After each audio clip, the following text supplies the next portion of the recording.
Welcome. to Dark Narratives. I'm Isabella. And I'm Alexandria.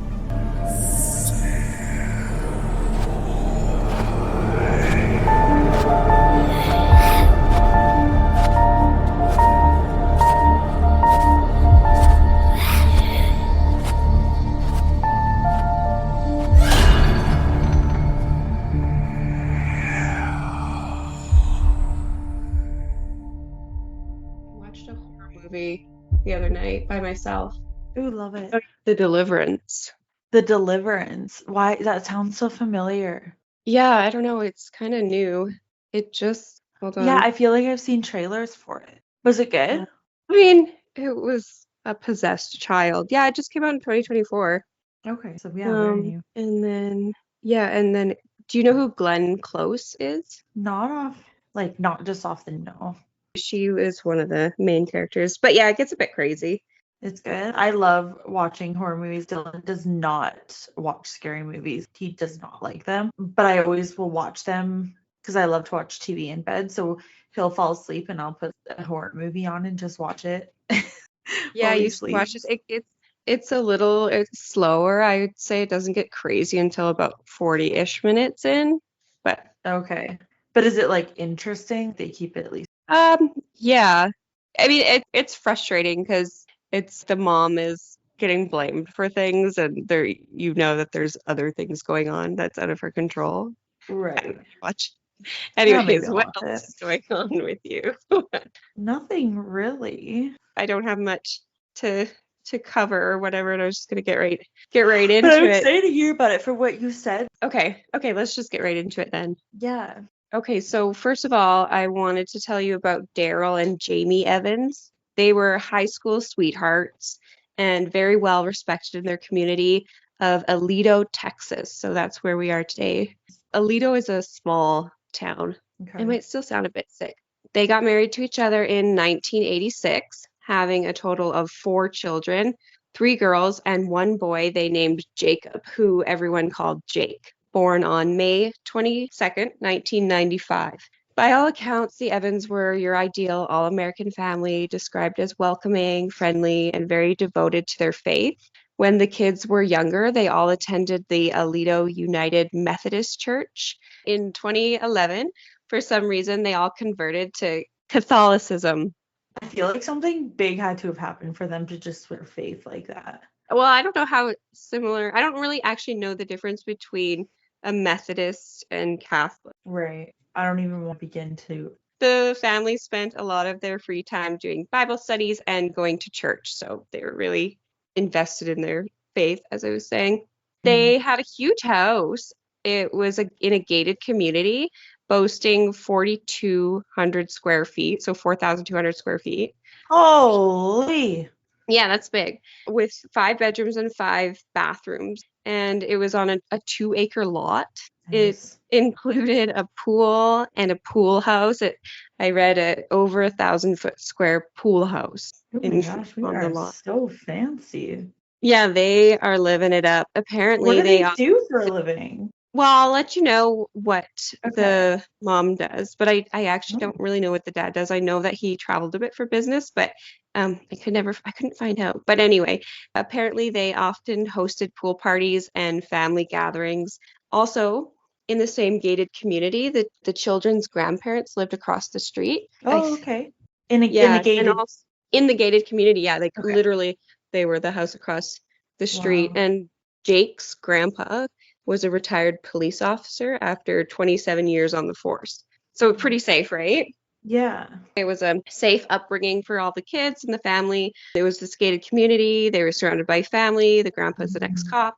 They I'm sound not like legit the American dream, like Yeah, Texas white and this picket beautiful, fence. 100%. Yeah. The mother, though, I do know she was a first grade teacher and an assistant principal. I mean, that doesn't get you a 4,000. Maybe in Texas, I don't know. Maybe in Texas, yeah. I'm not sure, but Maybe it's like, old money. yeah, I don't know. yeah, who knows? Yeah. Good for Anyway. them. I like it. Yeah. They're making it. So yeah, she was assistant principal and first grade teacher. However, she retired and decided to homeschool her 2 youngest children Jake Oh, and wow. Mallory. Okay. Jake's two eldest sisters. So you know how I was saying there's three girls and one boy. Mm-hmm. The the other two girls, they were already adults and moved out of the family home. One of them was going to Oh. college somewhere else, and then the other one actually moved in across the street with grandma and grandpa. Oh my, really? Okay, cool. Yeah, but whatever. And sorry, how old are the two youngest that she started to homeschool again?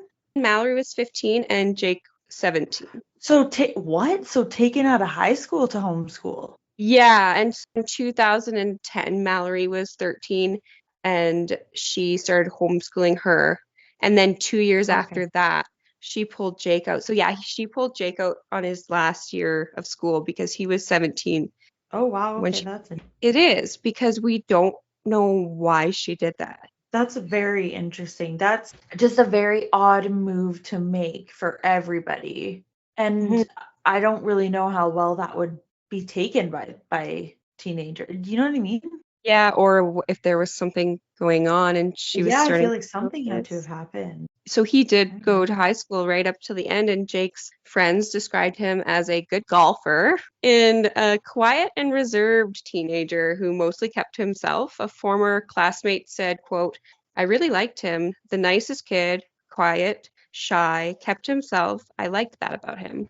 Okay, good. So I'm you're still like, what confused. is gonna happen here? Well, yeah, I'm just confused. Why would he have left high school? Like, something had to have been going on. Yeah, and we don't really know why, but she decided in 2010 she was homeschooling Mallory, which I could kind of understand maybe she was having a rough time in junior high, and then for the high Right, school she wanted to pull her right. out. But yeah, he was just in his last year and she pulled him out. Yeah. We're not sure why. Okay. Jamie, the mother, was described as very devoted to her family and enjoyed baking. People said she never had a bad word to say about anyone. Jake's 15-year-old sister Mallory was described as the life of the party, enjoying singing, dancing, and being goofy. She was also very sporty and very devoted to her faith. Apparently, she had mentioned to her uncle becoming a nun after she graduated. Oh my So gosh. Okay. All right. very God-fearing people. Yes. You were saying from the outside, everything seemed wonderful. They seemed perfect. The family was tight Right. knit and loving. People viewed them as basically the perfect, loving family until a fateful night in October of 2012. 911 operators received a chilling call in the early morning hours of October 4th, 2012. And I have the transcript from the 911 call. Ooh, I love it. Okay. So I'll read you. It's quite a bit. I listened to it as well. It was a 24-minute call, quite extensive, but I don't know if I'll read the whole thing, but I'll tell Yeah, you what give me a happened. So bit. yeah, so 911 dispatcher, 911, what's your emergency? And then on the other end was Jake, and you can tell it's a just a teenager, Oh my super gosh. calm. On the other line, he goes, "Oh," she asked, "Where is your emergency?" And he says, "Uh, my house," just like that, monotone. "What's Oh the God. emergency?" Jake says, "Uh, I just killed my mom and my sister." What the And fuck? then you can hear the 911 operator go, "What? How did you do that?" Just Like, just so complete baffled. bomb. Yeah, just a complete bomb dropped on her. And he goes, still super calm. I shot them with a 22 revolver. And she God. asks, "Are you sure they're dead?" And he says, "Oh, they're dead." And just very matter of fact, "Yeah, they're dead." The 911 operator's not sure if this is a prank at this point, just because he's so calm Right. and just telling her everything. And she said, asked him if he was on any medication. And Jake goes, no, I've been going to the allergist. I'm on allergy medication other Oh than Jesus. Zyrtec and Advil and some other allergy What the fuck? medicine. He says, I don't take anything else. She says, is there any reason that you were so angry at your mother and your sister? And Jake says, I don't know. It's weird. I wasn't even really angry with them. It just kind of happened. I've been planning on killing for a while now. Oh my God. He's 17. Oh no. I wonder if maybe he was having some weird some signs or something and the mom was like, "Okay, you can't be going to school." Yeah, just too, maybe too antisocial. Wow. He says he was planning on killing for a while now. The 911 operator asks him, the two of them or just anybody? And he says, pretty much anybody. And she says, why? And he goes on to say, I don't know. I don't really like people's attitude. I think it's kind of very like, emotional. They're very verbally rude to each other and stuff like that. I don't know. It's just my family is kind of really, I guess this is just really selfish to say, but I feel they were just suffocating me in a way. I don't know. I'm pretty, I guess, evil. Whatever. I'm sorry. What? Yeah. Okay, dude. I don't even know what to And say to that. Like, And then I don't think the 911 operator knew what to say either. She said, were your mom and sister in their beds? And he said, this is going to really mess me up in the future. I told my sister that my mom needed her. She was in her room and she came out of her room and I shot her. And she rolled down the stairs and I shot her again. Then I went down and I shot my mom maybe 3 or 4 times. But I never forget this. My sister, she came downstairs. She was screaming and I was telling her, I'm sorry, but just to hold still that, I was just going to make it go away. But she kept on freaking out. But she finally fell down and I shot her in the head about probably 3 or 4 times. oh my God. He's confessing this all to this 911 operator. He's just like, yeah, his sister is, wow. Yeah, and calm and just no emotion. But he also says, oh, and his dad is out of town right now. It was Oh, just fuck, his great. mom and his sister were there. He also goes on to say that I keep saying but that's just because how he talks. Right, But okay. he said, I guess for future reference, I don't really want to see any of my family members visiting or whatever. I don't want any type of visitors. He's already demanding things when he's in jail from this He's 911 like, yeah, I'm operator. going to jail. I don't care. Just make sure this happens. What the Yeah, fuck? he's already saying, I need this, I need this. Like, he says, just to let you know, I hate the feeling of killing someone. Then he sighs. I'm going to be really messed up, he said. You hate the feeling. Yeah. He's just so calm. And you can I listened to the whole thing on YouTube. It's 24 minutes. I need Stop. to listen to that.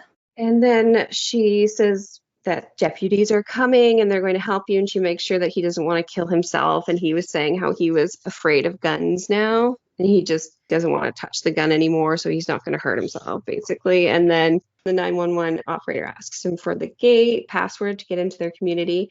And while she's on the phone with him, she wants to keep him on the phone and make sure he doesn't try and kill himself or hurt anyone else. So she's asking him, how long ago did the shooting happen? And he says, about 30 minutes ago. And then he says, I'm really worried about nightmares and stuff like that. Are there any types of medications and stuff? Why does this case sound so familiar? Probably because it's so fucked up. You've probably heard about it. Have we talked about it before? I don't know. I don't think so. But he shot his sister who was only 15. Oh, God, that is so. And he tells the operator, I don't mean to sound like a wimp or anything, but this is, wow, I've never like done anything violent in my whole life, which is true. What the fuck, man? And then he's kind of freaking out a bit and she's telling him to breathe. And then Jake says, I didn't want them to feel pain.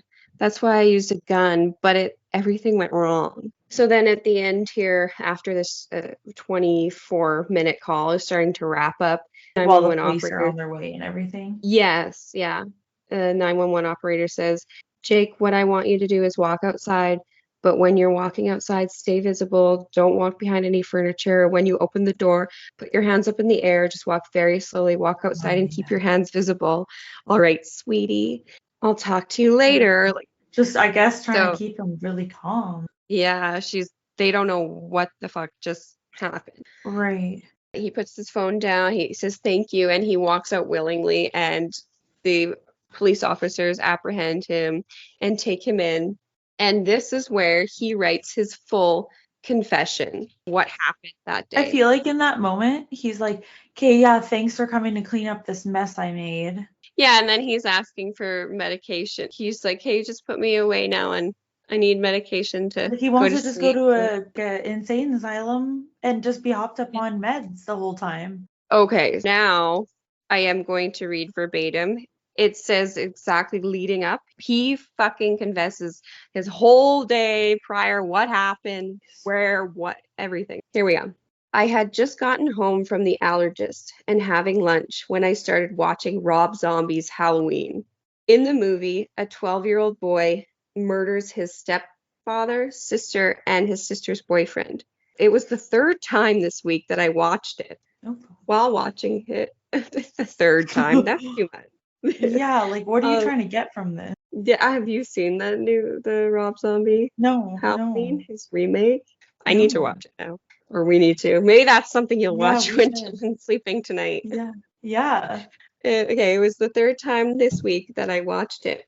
While watching it, I was amazed at how at ease the boy was during the murders and how little remorse he had afterwards. I was thinking to myself, it would be the same for me when I kill someone. Oh my After I God. watched the movie, I put it back in the case and threw it in the trash can so that people wouldn't think that it influenced me in any way. He's saying he watched this movie and he watched the kid kill someone, and I mean it's a movie. Right. Yeah, he's saying that, oh, that's what it feels like to kill someone. It feels so Right. euphoric almost. Mm-hmm. He threw it in the trash can. After that, I went outside to hit golf balls in the yard for about an hour. That's how privileged this kid is. He's got a yard Right. big enough to just go swing balls. Yeah. Yeah. I went inside around 5:30 p.m. and just sat in the living room thinking about how I was going to kill my family. Oh my My God. my plan was to kill my sister and my mom at my house and then go over to my grandparents' house and kill my oldest sister, Emily, and my two grandparents. Then I was going to wait until morning and You. kill my other sister. Fuck him. What the hell? He's gonna go hunt your fucking family down so you can end their lives? What is That's he said hunt happening? them. He was going to wait until morning. So his other sister, like I was saying, she was going to college somewhere else. She was coming home to visit. And so when Mhm. dad was out of town on business, he figured, and his sister was coming in to visit, this would be the best time. Let me just annihilate my family. Yeah, so his What other the hell? sister, Audrey, he said, I was going to wait until the morning and kill my other sister, Audrey, because she was visiting from college. After I got up from the couch, it was between 6 and 6:30, and my grandma called my mom to ask if I wanted to go to the cleaners with her. Okay, I went. And this is after he's completely devised a plan to murder everyone. And grandma's Right. like, hey, you want to Including come for a her. little outing? Yeah, Right. I went, and while we were in town, we got dinner. So grandma even bought this fucking kid dinner. And he's like, I'm going to murder you. Can you imagine he's just sitting across from his grandma Unfucking real. plotting her death? And they're That just is she's just so sick. I'm so baffled died. right now.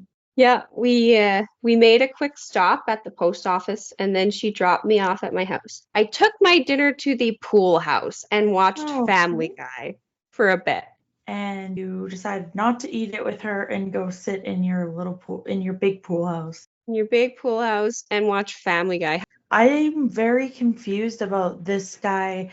I'm just very interested to hear if he did have any psychotic break or something that was undiagnosed because again, I can't get over that he was pulled out of high school in his last. Yeah, I'll get to it, but they never he diagnosed him with anything. What the hell? There's no diagnosis at the end that comes out there. But okay, I watched Family Guy for a little bit. I went back into the house and saw that my mom and sister were watching the debate. I went outside again to swing freely, my golf club. Around 9 Like p.m. a perfect work night is what it sounds like. Yeah, around 9 p.m. I went upstairs in my house to watch Family Guy again, I guess. About 10 minutes later, my sister came upstairs and asked if I wanted to watch a movie. I said no, because earlier that day at the allergist appointment, she made a racist comment about a black worker that was mowing the grass. She said, quote, "Ha, that black guy looks like a monkey." Have you told me this case before? No, why? I'm just worried that you haven't told me this. Not on the podcast, that's for sure. Okay. I'm What are having the you worried weirdest about? deja vu. Really? What were Yes. you worried about? That we've already recorded this? Yeah. What? What the No. fuck? I just found Okay. this case. This Like is like maybe the heard about freakiest it a thing. long time ago, and then No, even just what you just said, I feel like I've heard you say that exact thing. really? Yes. That's so creepy. I'm so freaked out. What the hell? Keep going. Okay, so she said, "Ha, that black guy looks like a monkey," which is pretty fucking rude. Yeah, that's fucking Racist. rude. Yeah. In the past, Mallory had always said racist comments and would also make fun of homeless people, he said. What? And then he said, "I scolded her for what she said and told her that she was becoming white trash." Oh, fuck. It's fucking insulting. Which should have, yeah, that's where that should have ended. It shouldn't have ended in murder, but anyway. Oh, exactly. We continued arguing in the doctor's office, and when we got back into the car, I told her to look up the word lynching and to see if she had the same opinion about Black people. Oh, She then no. said that she would never be a part of lynching, but is still racist. So apparently she admitted it to be racist. But this is his words. I don't know if she actually admitted that. Exactly. Yeah. I then said that she makes me sick and called her a racist bitch. After that, I told her I didn't want to watch a movie. So she went to her room and I went downstairs to my parents' closet and he got his dad's Yeah. blue foldable knife. I Okay. went back upstairs. He's got a knife in his pocket right now. I went back upstairs and kept pacing back and forth, imagining killing Mallory Oh my God. with this knife that he has in his pocket now. Thoughts of causing her pain kept entering my mind and were really bothering me. Well, that's fucking good. That's the first really good thing you've said this whole time. Well, yeah, that they were bothering him. That thoughts of hurting his sister were bothering him. That's good. That's a normal Yes, person go to your mom and tell emotion. her that you might be losing it. Yeah. Then he would start to think about the time she hurt his feelings or really pissed me off. Finally, around 9:30, I knocked on her door and asked her if she wanted to watch Waterboy. She said yes and sat on the couch beside the sofa. I read Set that up. and I was thinking, what, a couch? But how big is her bedroom? She's got a couch and a sofa in there? In her bedroom? Yeah, he knocked on her door. He knocked on her door and asked, I guess if you have an almost 5,000 square foot home and only Mhm. 5 bedrooms in it, those bedrooms are pretty big. Yeah, that's Yeah. true. So she said yes and sat on the couch beside the sofa I was on. I told her that I was going to the art room to get a pin. Oh, And wow. they've got an art room. They've got a Okay. fucking All right. This just gets uh, fancier by the minute. yeah. When I was in the art room, I stood there again, imagining killing Mallory. After about 30 minutes, I finally went into the room and sat And on the she's sofa. just waiting to watch a movie. Yeah, she wants to watch Water. For God's sake, she wants to watch Waterboy. And Like, he's just, I'll be back. I have to go get something for 30 minutes. yeah, pacing back and forth with a Oh, knife in fuck. his pocket. I sat for about 5 minutes and then playfully threw a pillow at Mallory. We started having a pillow fight in the room. Yeah, instead of stabbing his sister, he decided to have a pillow fight with her. After a while, I thought to myself that if I were going to kill my mom and Mallory, I wouldn't want them to feel anything. So I decided to kill them both with the .22 revolver I stole from my grandpa. Okay, this is fucked up. I told Mallory that I needed to go downstairs for a little bit. After I saw that my mom was in the study, there's a fucking study. Okay. Wow. I want to study. We've got a pool house, we've got a pool, we've got an art room, we've got a study, we've got sofas and couches inside of bedrooms. You've got This place everything. is lovely, other than the murder. I saw my mom was in the study. I went to my closet and picked up the pistol. I set it on the bed and was nervously opening the cylinder over and over again. I then spent probably over an hour walking nervously around the house, Oh my God. thinking about how my life will never be the same and how I would never see them again. And he's still, for an hour, he's thinking, my life is never going to be the same. I'm never going to see them again. Well, yeah, I'm shocked because he has done that multiple times here right? Yeah. Having multiple moments to think about it and think about if it's really something he should do. And he does it. Well, that's kind of where the sane part comes in, where he's, Right. doesn't seem to have any mental break or anything. Nothing was impulsive Right. or anything like that, which makes it scarier Mm-hmm. because he's like has 100%. the wherewithal to have these, back and forth thoughts and still chooses the evil one. Yeah, 100%. And it's a gruesome one too. He's like, I want to do this. I'm gonna choose between which, and he paces with both. Not it doesn't matter of when he's gonna do it, not if he's gonna do it. Yeah. Yeah, exactly. When, not if. Around 11:15 p.m., I went upstairs with the pistol and stood there for about 5 minutes. I knocked on the door and told Mallory that mom needed her.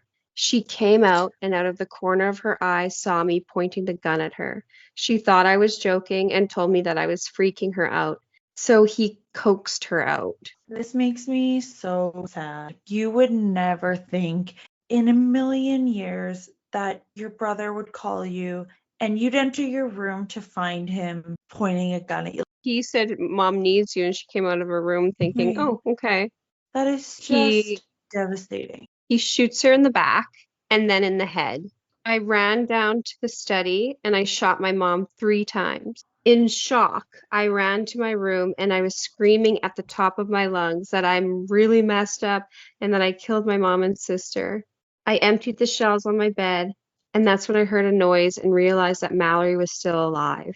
Oh my While I God. loaded, yeah, while I loaded the gun back up, I was shouting that I was sorry, and then I ran as fast as I could to kill her. I then Well, made you sure still my did mom, it. yeah, so he could have saved her, and she was screaming, and he wanted to shut her up, so he shot her again. I then made sure my mom was dead and shot her again in the head. After the Yeah, fuck shootings, I you. walked, yeah, exactly. Fucking hell. After the shootings, I walked out for a few minutes and then came back inside. He said I was very shocked and scared and placed the gun on the kitchen. And then he kind of explains why. So he Okay. placed the gun on the kitchen counter and walked into the living room to dial 911. Then he says this is his reason for killing them. He says, when I look at people, especially teenagers, I see them as being very cruel to one another emotionally. It seems that their favorite hobby is picking on someone else. The people who are racist, bullies, and who are full of themselves are the real evil ones. And it amazes me because those three qualities are extremely common today. I was very sad because I felt like my own family were becoming the people I hate. I know now, though, that I'm done with killing. It's the most dreadful and terrifying thing I will ever experience. And what happened last night will haunt me forever. Yeah, but first of all, you're 17 and life is really tough at that age. But you don't just go Yeah, around killing people because you're pissed off that the world isn't working out right now. And then the other thing is, a lot of people in this world are upset about the way things are handled and people have an attitude and everything, but you can't just go his thoughts are, I can understand, but then yeah, how but he took just it so from that immature. to just a level of extreme is just, I do not understand, and I'm happy I don't. And also, that's the real world. There are assholes out there, you know? Yeah, It's, exactly. could you imagine? I don't, yeah, if he would have done this to at some point in his life just because of I for his reason. agree. Well, and his reasons was he planning to just shoot everybody he's seen? His entire family he wanted to take out. Yeah, and he told the 911 operator pretty much anyone Right. when she asked if it was just them. Because, yeah, he even said he wasn't really even mad at them. I But feel yeah, like he's somebody who would do a mass shooting yeah, with his logic there. That's very scary. so extreme. And then, yeah, it's like you were saying, when you're at that age, it's wait a little bit longer, life gets better. Well, everything at that age feels like the end all be all. Following his arrest, he was charged with 1 count of capital murder and 2 counts of murder. 1 count of capital murder because Jake intentionally murdered his mom and sister in the same Mhm. transaction. which is grounds for capital punishment, which is death row, the death penalty. Mm. The other two murder charges were simply for killing two people individually. On Wednesday, October 10th, 2012, hundreds of people packed into the Holy Redeemer Catholic Parish to attend a joint funeral for Jamie and Mallory. They The had dad white had to come home to that. yeah. And his two older sisters were still surviving. They had white caskets covered in an assortment of pink lilies and roses, which sounds beautiful. Next to the caskets were two framed pictures of Jamie and Mallory. The pastor of the church, Jason Jones, spoke at the ceremony saying, quote, I don't know if I'm going to keep my comment here in, but I don't think a pastor should be talking about a minor this way, because he says about Mallory, she had the soft, gentle hands of her mother. No. That's weird, right? I read that and I'm like, I don't want to say anything Yeah, bad like, about them, but well, that's and is he meaning it? It just sounds so literal. It could mean her mom's just a gentle soul, and so was she, but he says it in such a literal way yeah. And that just him it's being so a pastor of freaky. a church.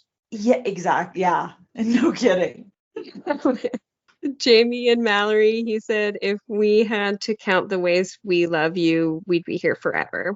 So the last bit's kind of nice. Jake's father, Daryl, spoke about his love for his wife and also attributed his success to the encouragement she gave him during their 26 years of marriage. Oh my. He was successful in something. I don't know what Mhm. exactly. Jamie's brother, Jake's uncle, Philip, said Mallory was a bundle of joy, truly free inside and out. He also said that him and his sister had a warm and loving relationship, and that she would always be remembered for her mouth-watering pies and her hesitation to take credit for the numerous accomplishments that she had made, ending with, quote, I will always be proud to be Jamie's little brother. Thank you for joining us. Peace be with you. Oh. Now, Jake was originally held without bond. However, in January of 2013, the judge granted Jake's attorney request and set bond for $750,000. Why did the judge do that? Did they say?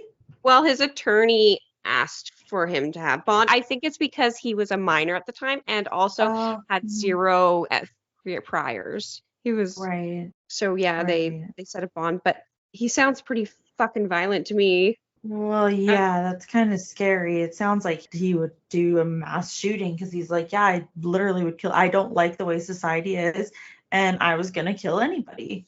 Yeah, that's antisocial, right? Yes, I mean, Well, there's a difference people between always antisocial and an introvert, and then there's a difference between totally being a recluse or recluse from society. but people joke about being antisocial, but it's an actual clinical, you know, if you're Oh, actually be very extreme. Yeah. yeah. So he sounds very much like an antisocial sociopath. So his father refused to pay. He felt like his son needed to be in prison for this crime, which fair. Yeah, I agree. He stayed in prison until his trial, which he was in there for 2.5 years. And during that time, Jake didn't want any of his surviving family members to visit him during this time, so nobody did. Right. They were like, His request. yeah, his request was granted. Over the 2.5 year period after his arrest, the court went back and forth. There, it was kind of they didn't know what to do with him because they were concerned with his mental health. The two psychologists determined him to be incompetent to stand trial, and he went to the state mental health hospital. However, on the 20th of April of 2015, officials at the hospital notified the court that he was indeed competent and able to stand trial. So there's no diagnosis came out, and which is really crazy to me. They're like, yeah, he's not crazy. He's just because he knew it. I mean, because you know what? He was expressing feelings of remorse. So that's right. And maybe he that's knew it was wrong. Knew it was wrong, planned it, was remorseful after. So maybe, yeah, we don't know. On April 30th of 2015, Jake was sentenced to 45 years in prison in a plea agreement with prosecutors. Jake, who was 17 at the time of the 2012 Jake, who was 17 at the time in 2012, he pleaded guilty to 2 counts of murder. As a part of the plea, the state waived the capital murder charge. So Jake, who turned 20 in May of 2015, has to serve at least 22 and a half years of his sentence before becoming eligible for parole. And he will be given credit for the 2.5 years that he had been held in jail or at the state mental hospital while awaiting trial. He's in there until at least 2035 before So he sorry, can go he's for. in jail and he's not in the mental institution. No, so that's another thing. He got credit for being in the mental hospital for 2.5 years while he was being assessed whether or not he was competent. But no, he's just in regular jail now. And I'm yeah, so curious if they're doing like work on him, to see if, because I know I I tried don't to know pull if it it all up. goes into the hearings, but when he goes in, are you remorseful? Do you know that you did something wrong? Yada yada. But what if he's a straight up sociopath and he could completely fool you? Yeah, exactly. But a letter from the Evans family read in court said his family supported the lesser sentence, but they appreciate the deal and go on to say, we wish to close this chapter of our lives in order to continue healing as a family. District Attorney Robert Dubois told members of the media that he was in awe of the Evans family ability to forgive. He said, quote, absolutely, the family has shown forgiveness that astounds the normal person with how quickly they forgive him and how wholly they embrace him, Dubois said. It's just awe-inspiring to see that amount of love for this kid. And that is the murders of Mallory and her mother, Jamie, by 17-year-old Jake, who just was watching Rob Zombie and decided that kid looked like he felt pretty good after murdering those people, so I guess I'll do it too.